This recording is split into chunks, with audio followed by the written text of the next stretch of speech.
Welcome to the Female VC Lab podcast. I have Elizabeth from SoGal Ventures here. So, Elizabeth, in one line, give me your name, your title, and the name of your fund. Thanks so much for having me, Barbara. I am Elizabeth Galbut. I'm one of the co-founders and managing partners of SoGal Ventures. Thank you so much for being here today. What inspired you to become a venture capitalist?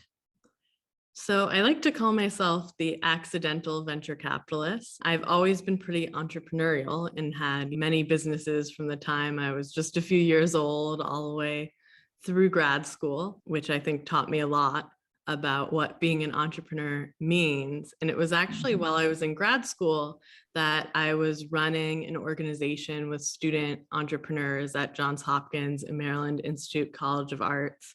And there were some incredible entrepreneurs, but at that time, this was back in 2015, there was very little capital going into the Baltimore ecosystem.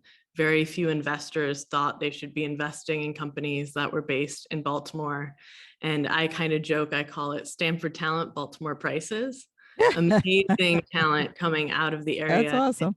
Healthcare, data science, cybersecurity, just so many interesting areas where there's tons of talent in the geographic area, but very few investors and very few investors that want to do deep technical investing in things like that. And at the time I was working a set of these founders that were creating a digital pathology in the cloud company. So if a doctor thinks you have cancer, you get a biopsy. That biopsy is sent to a pathologist. And for certain types of cancers, there's actually over a 50% non-concurrence rate. So that means if two pathologists look at your same biopsy, there's more than a flip of a coin chance that they're going to have different opinions. And that opinion means you could perhaps have to get a mastectomy. Right. Or it could mean that you're just going to be monitored. And because of our healthcare system right now, usually only one pathologist is looking at your biopsy. And in many countries, there's not even enough pathologists to do that. So for certain cancers, there's more of a flip of a coin chance that you may not get what's really the correct diagnosis. Right. And it actually, while I was in grad school, happened to my dad. He had 3 biopsies on something in his skin that looked a little suspicious. And he's a doctor himself, and these pathologists were his friends. And all 3 biopsies, they said, oh, no, you don't have cancer. Only then on the 4th, years later, was it like, oh, shit, we messed up. This is cancer. And at the time, of course, it's much later in its progression. Of course, everything has gone on. Everything has gone on for years everything without. Has gone on for years. And you weren't feeling quite right, but you knew something was off. Yeah, exactly. And so he had to have a more intense surgery. The prognosis was worse. Luckily, he's doing okay. But this happens to families and people all over the world. All the time. And this company that I met while I was at Johns Hopkins, it was a group of undergrads, was basically using computer vision and AI to help solve this problem and see really microscopic differences that a human eye can't necessarily always see. But I worked for about 1.5 years trying to connect them to investors, hosting events, doing everything, trying to get them funding, and just like nobody wanted to invest. At the time, there were very few people that understood as investors enterprise software or even using computer vision technology in healthcare. If they were investing in healthcare, it wasn't like it is today, where it's now this huge industry that VCs invest in. They were investing in either biotech or they were investing in like consumer healthcare, like Fitbits. But like the enterprise software of healthcare was not there yet from an investor landscape perspective. And I had this unique insight because before grad school, I had been working with actually the VA and Department of Defense to modernize all of their healthcare software. And I really had this insight of this is the way we're moving. And there's going to be all these companies that are coming in and really digitizing healthcare in different ways. And so I just knew this company couldn't like not exist. I didn't want families to go through the pain like I did with my dad. I knew this was creating so much cost and just heartache in the healthcare system. But these students were about to graduate, no money. They were going to go work at just normal Wherever, companies after wherever. graduation. Yes. And I was like, this cannot happen. And at the time, it was when Dorm Room Fund under First Round Capital was just starting, but they only invested in students from certain universities, which didn't include Johns Hopkins at the time. And so I was like, with some of my co-founders, we got to create like the Dorm Room Fund of Baltimore, DC, Johns Hopkins. And we had no idea what we were doing. We were about to graduate ourselves, and we're like, we'll just ask alumni for like $100,000 and then give it to these startups, and then we'll go off on our merry way. And one of us was, my co-founder Demi, was going to go work at Goldman, and I had a startup that I was going to work on. Long story short, that is not at all how funds That's work. kind of, yes, accidental fund manager. Yeah. Yeah, funds are a 10, 15-year commitment from Absolutely. the fund manager. They're incredibly legally complex. You can't just hand people money, and you can't just take people's money either. It's not that True. easy. Luckily, we had some amazing mentors who were alumni of the university, one on the legal side that did all the legal work for us pro bono and really spent the summer with me, basically teaching me how to be a venture capitalist from the legal side. And we were the first investor into this company, the first $10,000 check. And as of this week, they're actually closing a huge new round that values them in the hundreds of millions of dollars. Congratulations. They went on to, we helped basically find their $1 million seed investor. By the time they had their cap and gown graduation, the deal actually closed as they were like walking through the processional awesome. for their graduation, and then they could build their business, right, and have this impact. And they work with companies like Siemens. They're actually digitizing the entire, it's called like the Joint Pathology Lab, which is where the US holds all the historical data of all the cancer specimens. Like they're the ones digitizing. Oh, wow. Now. And if you think That's just awesome. like how much we can learn from like all these samples were traditionally just kept in like warehouse, all these rare cancers, all these different things. Now we can all learn from the data once it's been digitized, and medical students and researchers and everyone can use the full knowledge of what we have from cancers that have happened in the past and that are currently happening. So it's like such a cool story to see. Like I was a very small part of making that happen for them and just how much impact they've had so far. But it wasn't that I went into grad school and was like, I'm going to do VC recruiting, I'm going to be a venture capitalist. Right. Like, it was more I'm gonna like, start funding these companies. Yeah, I need to solve this problem for myself. I'm really sad about my dad. This is an amazing company, and I need to figure out how to get it funded. And the way I ended up doing that was just through raising my first venture capital fund. And from there, one of the LPs that was a Johns Hopkins alumni invited me to a program at Stanford for venture capitalists. It was the first time they were running this executive education program. And I was by far the youngest, most inexperienced person there. Everyone else had their own VC funds, had already done tons of deals. And I was basically there to pitch this alumni for 2 weeks on this student fund. And it was there where I met my business partner, Pocket Sun. And she had been doing a very similar thing. Yeah, she had been doing a very similar thing while she was in grad school at USC, but really focused on women and diversity. So when she was in her entrepreneurship grad program, her professors like somehow could not find any women or diverse individuals that isn't that so strange in Southern California? She was like, wait a second, like can't find any people in Southern California to do that. I'm Asian, I'm part of the LGBT community, like I need some role models that look like me. So she had started holding events for other people in the student base that brought in speakers that could be more realistic role models for them in the world of entrepreneurship. And very quickly, she had gone from having a 40-person event with a cupcake entrepreneur to like a 3-day, 600-person event with 30, 60 speakers. And so the demand was there, but she was really seeing through that again, like there's no capital going to women and diverse founders. And this is like a huge need. You can host as many events as you want, just like I was seeing in Baltimore. You could bring in as many people to talk, mentor, all these different things, but unless you actually mobilize capital, like change isn't going to occur, as I'm sure you've experienced too with your work, Barbara. Oh, yes. we're all part of this podcast is to showcase this. One of the reasons why I started this during the pandemic was to showcase women venture capitalists and how we got to where we are, and why are we even doing this. And because this is not an easy thing to do, as you stated so eloquently in the beginning. So why are we doing this? And I think collecting these stories is important so everyone can so this understand. was like 2015. The Ellen Powell Kleiner Perkins case was just happening. Yes. It was the beginning of this like Me Too movement in venture capital.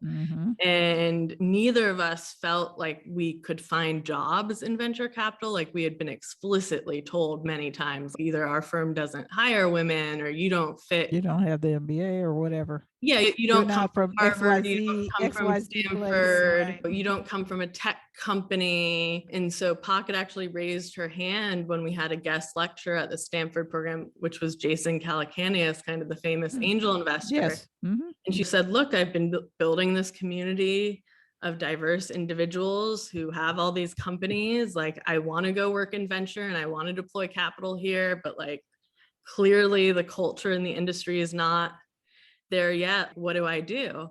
And he basically said, well, yeah, you could try and apply to hundreds of places. I doubt you're actually going to get a job, but maybe try and create your own thing. And if it doesn't work out and you try it for a year or two, then you'll have this huge network of people that actually saw you trying to do something. So it will be easier for you to get that job anyways. But if you really want to change culture and you really want to invest in the types of founders you want to invest in, you got to do it yourself. And this was a crazy thought at the moment because we were 23 and 25 years old. My student fund wasn't up and running yet. We hadn't, made any investments, and we did not look at all like any of the people in the industry. And there were a few female founded funds at that time, but it was like less than a handful. Few and far between. Few and far between, and all very small. They all had hard times raising capital. And so we went on this mission to talk to as many VCs as we could so we could learn about how to do this and be good VCs. And people would just say the meanest things, like, you have no right to do this. Who do you think you are? Who do you think is going to give you any money? Who do you think you are, thinking that you can like correctly manage people's money? Like, you guys are. And we would cry out of some of these rooms because we were so excited to meet some of these people that we thought were going to be our role models. And then they were just like, and then reality, really mean and cruel sometimes. And then reality hit. Yeah, and then reality hit. And so I think for our first few years, it was really like this battle of our own confidence of like, can we really do this? Do we have the right to be doing this? Is there a space for us to do this in? So we did a lot of things to test these hypotheses. And so one of them was we started writing tiny angel checks. We were actually like, she was doing career counseling on the side and I was doing ACT tutoring on the side for $300 an hour so that we could write a $1,000 angel check. And then we were like, I was starting the student fund and starting to write those really small checks there. And then people were like, there's not enough women entrepreneurs to have a whole fund around that. And we were like, okay, let's host like a global competition and bring together the best women entrepreneurs from across the globe. And let's bring in all these VCs and let's prove them wrong, that there are enough women entrepreneurs building amazing companies. And with no brand name, we did that. And we had like almost 2,000 applications. And we brought in 50 VCs in Silicon Valley, and they're like, this was better than YC Demo Day. And we're like, we know. So before we actually even started raising SoGal Fund 1, between our very small angel investments and like my student fund, we had already made 27 investments collectively together. And it was really to prove like, do we know how to invest? Do we know how to be partners together of a firm? And do we want to be? Because we had never been friends or known each other before this Stanford program. And we were working long distance from the very beginning together. And then, do entrepreneurs actually want us as their investors? And do we actually do a good job investing in these companies? Are we helpful? Do we have the skills that everyone's telling us we don't have the skills for? And by that time, only by the time we had made 27 investments, which, like, granted is like more investments than most VCs ever make in their entire careers, did we feel like we had permission to even go try and raise a fund. And then raising that fund took 4 years to get our first $15 million under management.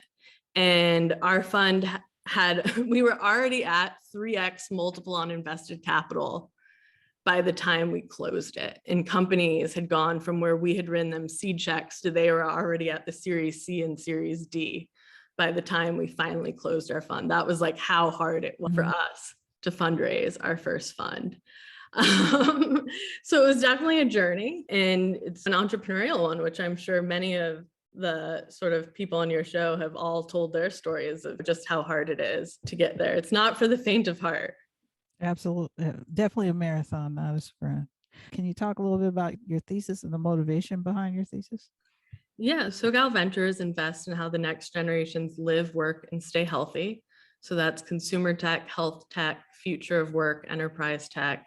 And it's really focused on millennials and Gen Z, but even more so focused on, okay, if it was that sort of the rise of the rest of us in society were to redesign society to fit our needs and create a safe, equitable space for all of us, what are the companies that would help power that society? So I know that's like a big way of thinking about it, but it's really, we see that the world as it is has been truly designed, right, by majority white men for majority white men.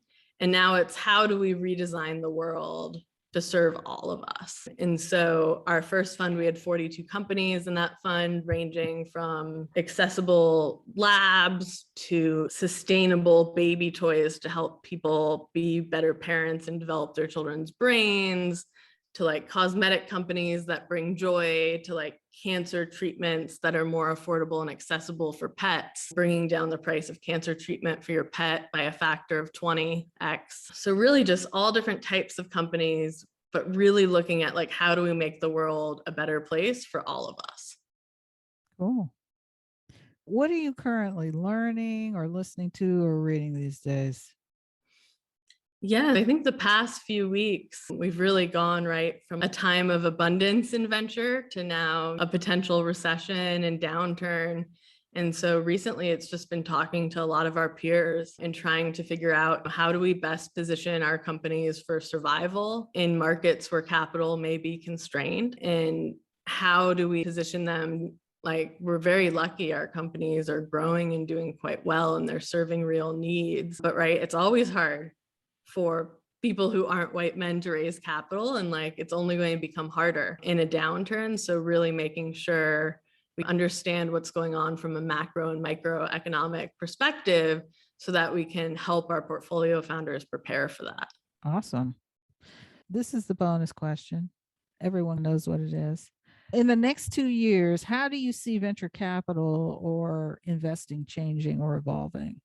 Yeah, I think there's so many exciting changes. The one I'm really pumped for is, right, like when Pocket and I started SoGal, there was only a handful of us doing this. Now there's hundreds of like women GPs going out on their own, starting their own firms with investment theses that go across the spectrum in all different interesting areas. And I think that's so exciting. We need like thousands of us to make a dent in just how inequitable the industry is. And I'm just so excited for this because the data shows, right? Like when there's more women investors at the table, they invest in more women-led companies.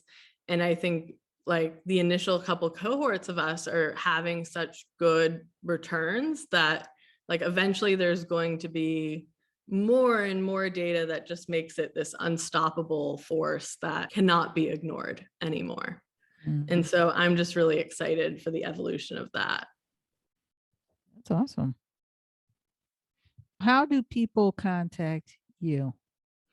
Yeah, if you're a startup founder you can email me, or we have like a deals email. It's just deals@sogalventures.com, and you can, submit your little bullets and deck, and we look at everything that comes in. We get anywhere from 50,000 to 150,000 deals a year. So there's no way as a small team we can respond to all of them, but we do look at every single one that comes in. You don't need a warm introduction or anything like that. Just send That's us right. your stuff.